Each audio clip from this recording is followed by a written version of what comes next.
Assalamualaikum warahmatullahi wabarakatuh. Perkenalkan saya Andit Tenrewalu, program studi akuntansi 21. Dalam kesempatan kali ini, saya akan memenuhi tugas latihan soal yang telah diberikan oleh dosen pengampu Pak Mahaputra dalam mata kuliah Pajak Internasional. Baik, langsung saja pada latihan soal pertama. Seorang dokter spesialis bedah atau WNA atau warga negara asing dari Amerika Serikat diundang oleh Rumah Sakit Harapan Kita, Jakarta, untuk melakukan serangkaian bedah jantung di Jakarta selama 1 bulan penuh, dengan mendapatkan imbalan sebesar 1 miliar yang dibayar oleh Rumah Sakit Harapan Kita. Hak pemajakan atas imbalan tersebut ada di negara Indonesia atau Amerika Serikat. Jelaskan. Dalam situasi ini, hak pemajakan atas imbalan dokter spesialis bedah tersebut berada di Indonesia, karena Indonesia menerapkan prinsip teritorial basis taxation atau asas pemungutan pajak berdasarkan wilayah. Artinya, penghasilan yang diterima dari kegiatan bekerja di Indonesia, meskipun dibayar oleh pihak luar di luar negeri, tetap akan dikenakan pajak di Indonesia. Dokter spesialis bedah tersebut melakukan kegiatan operasi jantung di Jakarta selama 1 bulan penuh. Ini berarti penghasilannya berasal dari aktivitas yang dilakukan di wilayah Indonesia. Oleh karena itu, Indonesia memiliki hak untuk memungut pajak atas penghasilan tersebut.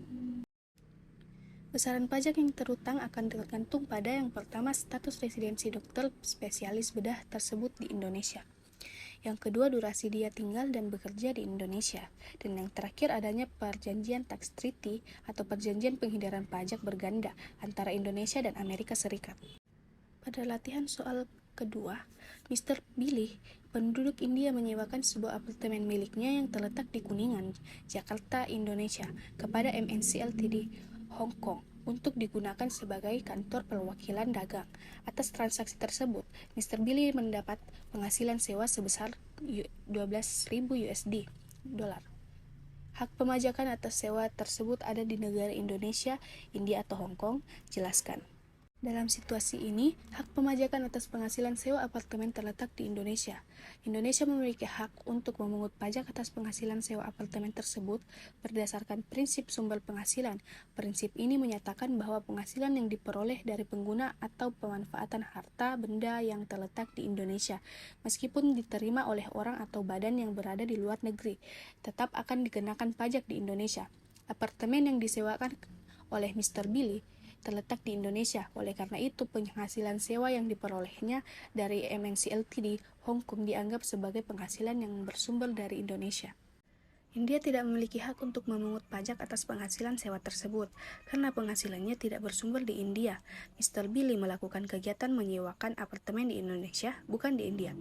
Hong Kong juga tidak memiliki hak untuk memungut pajak atas penghasilan sewa tersebut, karena MNC Ltd Hong Kong hanya bertindak sebagai penyewa dan tidak memiliki hak atas apartemen tersebut. Besaran pajak yang terutang oleh Mr. Billy akan tergantung pada yang pertama, status residensi Mr. Billy di Indonesia, yang kedua, durasi MNC Ltd Hong Kong menyewa apartemen tersebut, dan yang terakhir, adanya perjanjian tax treaty atau perjanjian penghindaran pada pajak berganda antara Indonesia dan India. Berikut tadi penjelasan jawaban yang telah saya sampaikan, kurang dan lebihnya mohon dimaafkan. Assalamualaikum warahmatullahi wabarakatuh.